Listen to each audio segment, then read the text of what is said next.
Copyright disclaimer under Section 107 of the Copyright Act 1976. Allowance is made for fair use for purposes such as criticism, comment, news reporting, scholarship, and research. Fair use is a use permitted by copyright statute that might otherwise be infringing. Non-profit, educational, or personal use tips the balance in favor of fair use. Welcome to Collision. Music.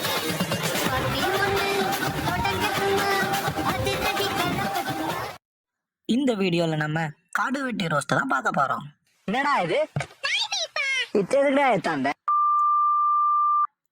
இந்த படத்தை ஆரம்பிக்கும் போது சிட்டியில ஒரு 2 couples love பண்ணி ஜாலியா இருக்கிறாங்க. அவங்க லவ் வீட்டுல தெரிஞ்ச உடனே அவங்க வீட்டுல அந்த லவ்வை எப்படி அக்செப்ட் பண்றாங்கன்னு பாத்தீங்கன்னா ஒரு மாதிரி ஷாக்கிங் ஆகி திடீர்னு உங்களுக்கு சர்ப்ரைஸ் தராங்கன்னா அவங்க லவ்வை டக்குன்னு அக்செப்ட் பண்ணிட்டு இல்லைன்னா ட்ரெண்டிங்ல இல்லாத பேரண்ட்ஸ்னு நம்மள தூக்கி போட்டுட்டு ரிஜிஸ்டர் மேரேஜ் பண்ணிட்டு போலீஸ் ஸ்டேஷன் போய் சிட்டி லவ்வை வந்து சீக்கிரமா ஏத்துக்கிட்டாங்க அப்படின்னு சொல்லி ஆரம்பிச்சு டைரக்டர் லவ்வை பத்தி ஒரு புதுமையான நிறைய விஷயங்களை வந்து சொல்லி ஒரு இன்ட்ரோ ஒன்று தரார். காதல்னா அன்பு, அக்கறை, நம்பிக்கை, புதுமை, புரட்சி, உடலங்கான்னு சொல்லிட்டு தெரிவாங்க. ஆனா அதை வச்சு அண்ணாச்சி கடையில் 5 ரூபாய் துணி சொத்து கூட வாங்க முடியாது. ஏன்னா அப்படி சொல்லிட்டு பாக்குறீங்களா? அப்புறம் எப்படி இந்த காதல் ஜெயிச்சதுன்னு கேக்குறீங்களா? ஒரு சின்ன எதிர்ப்பு கூட இல்லாம இந்த காதல் ஜெயிச்சதுக்கான ஒரே காரணம் இந்த 2 பேரோட குடும்பத்துக்கும் தேவையான கல்வி அறிவு இருக்கு, பொருளாதார மேம்பாடு இருக்கு. அதனாலதான் இந்த சந்தோஷத்தை இவங்களே முடிவு பண்ணிட்டாங்க. சரி, இங்க இருந்து ஒரு 200 கிலோமீட்டர் தள்ளி போய் ஏதோ ஒரு குக்கிராமத்துல கல்வி அறிவு இல்லாம பொருளாதாரமும் இல்லாம இந்த 2 பேரும் காதலிச்சா அந்த காதல் என்ன ஆகுதுன்னு பார்க்கலாம். பாரு, வீட்டு வேலைக்காரன் கூட நம்ம எம்டி மாதிரியே இல்ல. இந்த ஊர்ல ஒரு கட்சி தலைவர்கிட்ட 2 பொண்ணுங்க வர மாதிரி காமிப்பாங்க. அவர்கிட்ட அந்த 2 பொண்ணுங்க, சார் இந்த மாதிரி எங்க கூட ஒரு பொண்ணு படிச்சா அவ லவ் பண்ணிட்டு வேற ஒருத்தன் கூட போயிட்டா, அதை கேட்காம மானம் போச்சு மரியாதை போச்சுன்னு அவங்க அப்பா அம்மாலாம் செத்து போயிட்டாங்க சார். இப்போ அவன் புருஷன் கை விட்டுட்டான் சார், நீங்க தான் சார் அவளை காப்பாற்றணும் அப்படின்னு சொன்ன உடனே அந்த கட்சியுடைய தலைவர் வந்து என்ன பண்றாருன்னா, பெண் தெய்வங்களே பத்திரமா கொண்டு போய் விடுப்பா, பெண் தெய்வங்களே கவர்மெண்ட் எக்ஸாமுக்கு படிங்க அப்படின்னு சொல்லி அறிவுரையெல்லாம் எடுத்து சொல்லிட்டு அவர் வந்து இப்பா கூப்பிடுறா பெரியவனுக்கு ஹீரோவுக்கு லீடு கொடுக்குறாரு. திடீர்னு சம்மந்தமே இல்லாம ஒரு போலீஸ்காரனுங்க ஊருக்குள்ள வராங்க. அப்போ ஒரு புளுத்தி குழந்தை வழியில உக்காந்துட்டு கோலி ஆடிட்டு இருக்கலாம். இவனெல்லாம் பார்த்த உடனே ஒரு தட்டு தட்டி பொச்ச மூடி ஸ்கூலுக்கு போடா அப்படின்னு நீ விரட்டி இருந்தீங்கன்னா இன்னைக்குவே இந்த மாதிரி வளர்ந்து நின்றுப்பாளா? அந்த போலீஸ்காரனுங்க வந்து அவன்கிட்ட வந்து யாரா நீ அப்படின்னு கேட்பானுங்க. அவன் அப்படின்னு சொல்லி ஒரு பேரை சொல்லுவான். அந்த பேரெல்லாம் சொல்லக்கூடாது, சொன்ன கேஸ் ஆயிரும். அந்த பேரை சொல்லி அவன் சொன்னோன்னு ஒரு மாதம் உள்ளுக்குடுவான். இப்போ நீங்களே டென்ஷன் ஆகி வேலைக்கு போகும்போது இந்த மாதிரி ஒருத்தன் வந்தானா புலக தான் தோணும். ஆனால் இங்கே இருக்கிற போலீஸ்காரனுங்க ஹீரோவுக்கு பயங்கரமாக பில்டப் கொடுத்து லீடு கொடுப்பாங்க. அந்த சிங்கம் ஒரே ஒரு அக்னி பார்வை பார்த்தா போதும், எப்படியாப்பட்ட கொம்பனா இருந்தாலும். எதுக்குடா வரீங்களா? ஐயோ மகனே, அதை பத்தி யோசிக்க வேண்டிய. அப்படியே ஹீரோ வந்து அது ஒரு சொன்னதுனால போயிட்டு பூந்து அவனை போட்டு அடித்து அவங்க ஊருக்காரனுங்களை அடித்து அந்த பொண்ணை பத்திரமா கூட்டிட்டு கிளம்பி போறாரு. குழந்தாக்கா மௌனா, நீ மறந்துட்டீங்களா மாமா? நான் படிச்சு முடிச்சு வந்த உடனே நீங்க தானே எனக்கு கவர்மெண்ட் வேலை வாங்கி கொடுத்தீங்க. இது கவர்மெண்ட் ஜாப் வாங்கி கொடுத்தீங்களா? கவர்மெண்ட் ஜாப்லாம் படிச்சு வாங்குறதெல்லாம் நீலாம் 12th ஃபெயிலே பார்த்தது இல்லையாடா? எனக்கா ஒண்ணு செய்வியாடா?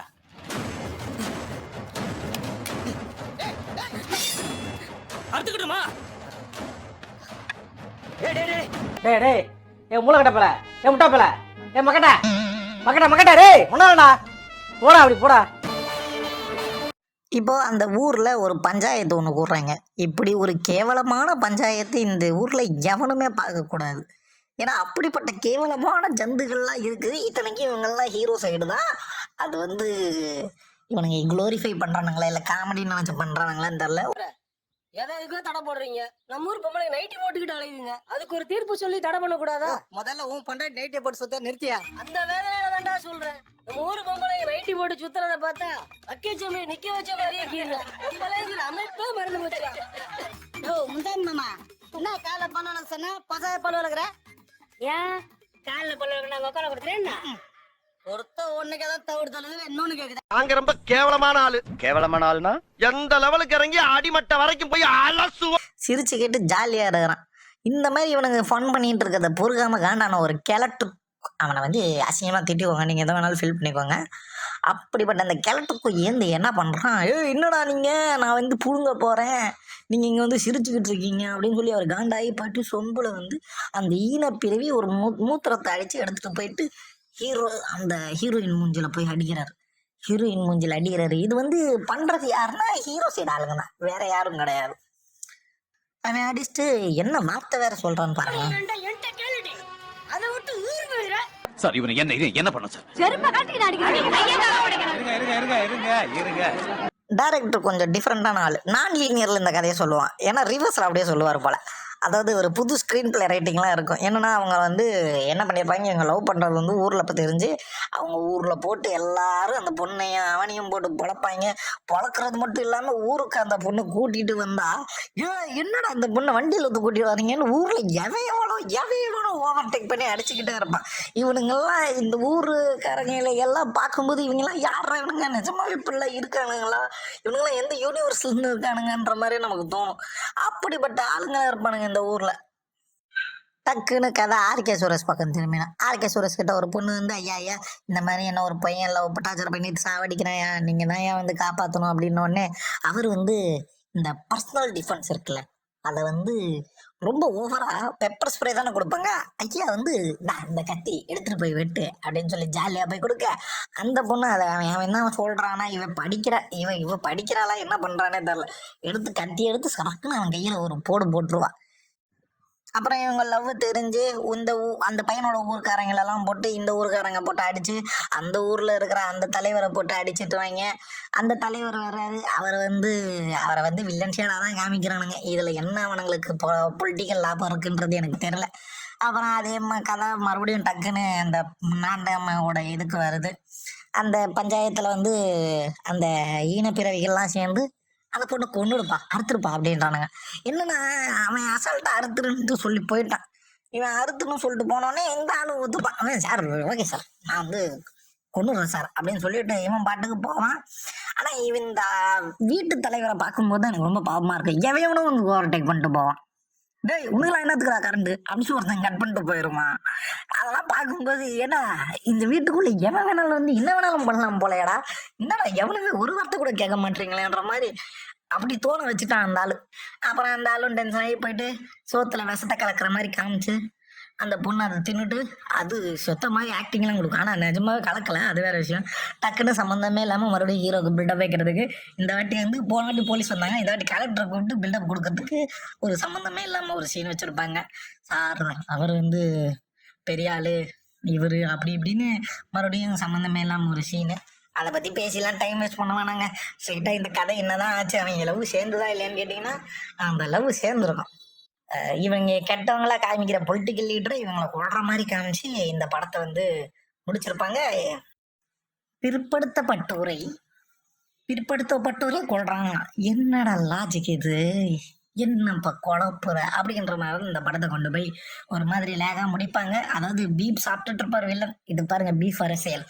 பீப் சாப்பிட்டுட்டு இருக்க தலைவரை வந்து போயிட்டு ஆர்கே சுரேஷ் வெட்டி போலீஸ்ல போய் சரண்டர் ஆகிறாரு. ஆக்சுவலா இவங்க ஒரு கேரக்டரை வந்து குளோரிஃபை பண்ணணும்னு நினைக்கிறாங்க. பட் அதை குளோரிஃபை பண்றதுல எனக்கு எந்த பிரச்சனையும் இல்லை. பட் இவங்க காட்டுற இன்னொரு சைட்ல இருக்கிற கேரக்டரை அவங்க கேரக்டர் மட்டும் இல்லாம அந்த சொசைட்டியே ஒரு மாதிரி இவங்க டம்ப் பண்ணி காட்டுறாங்க. இவங்க இப்படிதான்ற மாதிரி ஸ்டீரியோடைப் பண்றாங்க. இந்த படத்துல ஆரம்பத்துல சொல்லப்படுற விஷயங்கள் என்னன்னா, சிட்டி லவ் அப்படின்ற ஒரு விஷயத்துல எதுவுமே வந்து பிரச்சனை இல்லை அப்படின்ற மாதிரி சொல்றாங்க. அங்கெல்லாம் வந்து லவ் பண்ணா ஒத்துப்பாங்க, ட்ரெண்டிங்ல இருக்கவங்க அதெல்லாம் அக்செப்ட் பண்ணிப்பாங்கன்ற மாதிரி சொல்றாங்க. அதெல்லாம் ஒரு கூந்தலும் கிடையாது. இங்க சென்னையில பள்ளிக்கரணையில இந்த மாதிரி ஒரு ஆணவ கொலை நடந்திருக்கு. இந்த ஆணவ கொலை அப்படின்ற விஷயங்களை தாண்டி இந்த படத்துடைய பப்ளிக் ரிவ்யூ பார்க்கும்போது உங்களுக்கு அந்த ஜாதியுடைய வெளிப்பாடு அப்படின்றது தெரியும். பொம்பளை பசங்களை பார்த்து அப்பா அம்மா எல்லாம் அருமையாக இருக்குது படம். 2.5 hour போனதே தெரில. நல்லா இருக்குண்ணா படம். ஏதோ இப்படி தான் இருக்கணும்னு ஒரு ஊரில் இப்படி தான் இருக்கணுன்றது இருக்குது. கலாய்க்கிறவங்கள இந்த படத்தில் எதனா ஜாதி சாயம் அந்த மாதிரி எதனா பூசப்பட்டிருக்காங்க இல்லை? அதில் எதுவும் எல்லாரும் பார்க்குற மாதிரி நல்லாவே இருக்குண்ணா. அப்பா அம்மா பேச்சு கேட்காத பொண்ணுங்க போகிற சிரமம் அடையுது இல்லை, அதை நல்லா கதையை எடுத்துக்கிறாரு. நல்லா இருக்கு. ரீசெண்டாக நீயா நானால ஒரு டிபேட் ஷோ நடந்தது. அந்த டிபேட் ஷோவில் பார்க்கும்போது அதில் அவங்க அந்த பையன் ஒருத்தன் பண்ணும்போது பாவமாக இருக்கடான்னு சொல்கிற மாதிரி தான் சிலர் வந்து அவங்களே வந்து ஆண்ட பரம்பரை அப்படின்னு நினச்சிக்கிட்டு இருக்காங்க. பட் இங்கே யாரையும் ஆண்ட பரம்பரை ஆக்குறதில்ல. ஒரே ஒரு விஷயம் தெளிவாக சொல்ல விரும்புகிறேன். இந்த படத்தில் அவங்க வந்து ஒரு பெண்ணை வந்து அசிங்கப்படுத்துற மாதிரியும் ஒரு பெண்ணை கொச்சப்படுத்துற மாதிரியான காட்சிகள் தான் இந்த படத்துல இருக்கு. இந்த படத்தை பொறுத்த வரைக்கும் அவங்களோட ஐடியாலஜி தெரியுது. பட் ஒரே ஒரு விஷயம் நல்லா சொல்கிறேன், நல்லா புரிஞ்சுக்கோங்க. ஒரு பெண்ணுக்கு அப்படின்னு மட்டும் இல்லை, ஒரு ஆண் ஒரு பெண், அந்த 2 பேருக்குமே போதுமான கல்வியும் போதுமான ஒரு அரசியல் புரிதலும் கொடுத்தீங்கன்னா அவங்களுடையக்கு என்ன நல்லது கெட்டது அப்படின்றது கண்டிப்பாக தெரியும். இவங்க சொல்ற நாடக காதல் அப்படின்றது ஒரு லிட்ரலி ஒரு பொலிட்டிக்கல் டேர்ம் தான். நாடக காதல் அப்படின்ற ஒரு விஷயம் கிடையாது. ஸ்டார்ட் பண்ணி லவ் பண்ணி பண்ண வைக்கிற படங்களே இப்போல்லாம் எடுக்கிறது கிடையாது. அதை எடுத்தால் மக்கள் கோவப்பட்டு திட்டுறாங்க, எடுத்தால் அதை விமர்சனம் செய்கிறாங்க. ஸோ மக்களோட புரிதலும் அதிகமாகிருச்சு. அதனால் நீங்கள் சொல்கிற நாடக காதல் இந்த ஸ்டாக்கிங்குள்ளே தான் வரும். பட் இப்போ இருக்கிற லவ் அப்படின்ற ஒரு விஷயம் வந்து எல்லாமே ஒரு புரிதலுக்கு கீழே தான் வருது, ஒரு அண்டர்ஸ்டாண்டிங் கீழே தான் வருது. நிறைய சம்பவங்கள், நிறைய ஆணவ கொலைகள் நடக்குது. அந்த ஆணவ கொலைகள் இந்த படத்தில் சொல்கிற மாதிரி தாழ்ந்த சமூகத்தை சேர்ந்தவங்க தான் இந்த இதெல்லாம் பண்ணுறாங்கன்னு இவங்க காமிக்க முற்றிலும் போய் இதில் எந்த ஒரு உண்மையே கிடையாது. அவங்களுடைய பொலிட்டிக்கல் லாபத்துக்காக எடுக்கிறாங்க. இதுக்கு அடுத்து நம்ம ரஞ்சித் அண்ணா படம் வரும், அப்போ தெரியும் இவங்களுக்கு. நான் சொல்கிறது பாரஞ்சித் கிடையாது, கவுண்டபாளையம் ரஞ்சித். அந்த படத்தோட ரோஸில் உங்களை சந்திக்கிறேன். Can you catch my point? Tell me. Catch pa. It's nice, no? வரட்டா மாமே.